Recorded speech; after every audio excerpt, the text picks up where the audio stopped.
ডাকসু এবং বিপ্লবী সাংস্কৃতিক ঐক্য কর্তৃক আয়োজিত বাংলার আদি নববর্ষের এই আয়োজনে আপনাদের সকলকে স্বাগত। আমাদের দিনব্যাপী এই আয়োজনের একেবারে প্রথম পর্যায়ে রয়েছে রংতুলিতে নবান্ন। রংতুলিতে নবান্নতে এই ঢাকা বিশ্ববিদ্যালয়ের চারুকলা ইনস্টিটিউটের সম্মানিত শিক্ষকবৃন্দ এবং ছাত্ররা নবীন এবং প্রবীণের ছবি আঁকা হবে এবং সেইটা আপনারা দেখতে পাচ্ছেন। আমাদের আজকের এই আয়োজনের উদ্বোধন ঘোষণা করবেন চারুকলা অনুষদের সম্মানিত শিক্ষক জুয়েল মুনির স্যার। তার আগে এই বিষয়ে আমি কথা বলার জন্য বিনীত অনুরোধ করছি চিত্রশিল্পী নাসির আহমেদ খান। বাংলার আদি নববর্ষ 1442।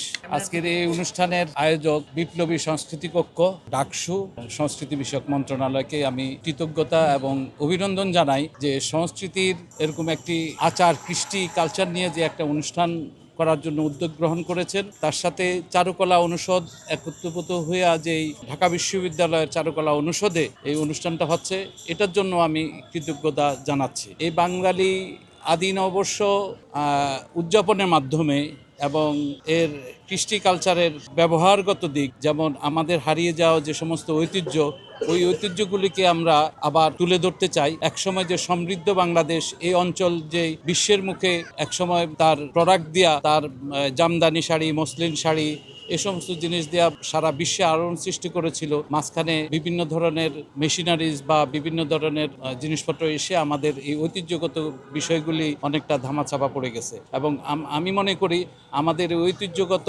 কৃষ্টি কালচার, এটা যদি আমরা চর্চা করি, সেই ক্ষেত্রে আমরাও আরও সুন্দরভাবে আগাইতে পারবো এবং বিশ্বের মুখে বাংলাদেশের সাংস্কৃতিক ঐতিহ্যকে তুলে ধরতে পারবো। আমরা যদি শেকড় ভুলে যাই তাহলে তো মুশকিল হয়ে যাবে, কারণ আমাদের যে সংস্কৃতি, সে আদি বিষয়গুলো, সেটা হচ্ছে যে 6টি ঋতু আছে, 12টি মাস আছে, যেমন গ্রীষ্ম, বর্ষা, শরৎ, হেমন্ত, শীত, বসন্ত। তো ব্যাপারগুলো যে এরকমই, যে আমরা আদি বিষয়গুলো ভুলে গেলে চলবে না। আমাদের আদি যে কৃষ্টি কালচার, এই বিষয়গুলো ভুলে গেলে হবে না। আমরা কাজ করছি এবং আমরা রং মিখিয়ে কাজ, কেউ ড্রয়িংয়ে কাজ করছে, কেউ অ্যাক্রিলিকে কাজ করছে। তো আমরা খুব স্বতঃস্ফূর্তভাবে ছবি আঁকছি। তো আমরা চাই রঙের মাধ্যমে, ড্রয়িংয়ের মাধ্যমে এটা তুলে ধরতে, যে আমাদের সংস্কৃতি আমরা একসাথে তুলে ধরছি ডাকসু এবং বিপ্লবী সংস্কৃতি ঐক্যের মাধ্যমে। ঢাকা বিশ্ববিদ্যালয়ের সহযোগিতায় এই রকমের একটি আয়োজন চারুকলা অনুষদে করছে। আজকে সারাদিন ব্যাপী এই আদি নববর্ষ উদযাপন, নবান্নের কিংবা অগ্রহায়ণ মাসের প্রথম দিনে আয়োজনটা করলো, এটার জন্য আমি কৃতজ্ঞতা জানাই। চারুকলা অনুষদের ছাত্র হিসাবে কিংবা বর্তমানে শিক্ষক হিসাবে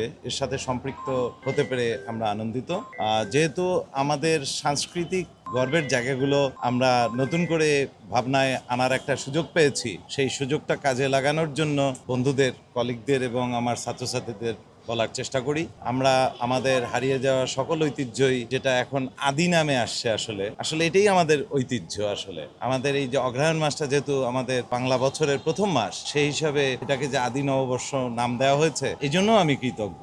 এটা আপনাদের যে সম্মিলিত গবেষণার মাধ্যমে এই যে নৃতাত্ত্বিক একটা বিষয়কে আপনারা সামনে নিয়ে এসছেন এবং তার মাধ্যমে আজকের এই মোটামুটি একটা, আগে নবান্নর বিষয়টা ছিল মোটামুটি একটা সাদামাটা, সেই জায়গা থেকে আজকের নবান্নটাকে আমার অনেক বেশি কালারফুল মনে হচ্ছে এবং সত্যিকারের একটা বাঙালির কিংবা আমরা যারা এই দেশে, এই ভূখণ্ডে বসবাস করছি, আমাদের সকলের একটা মৌলিক জায়গা, আন্তরিকতার জায়গা আমি অনুভব করতে পারছি এবং আজকের আয়োজনের উদ্বোধন ঘোষণা করছি।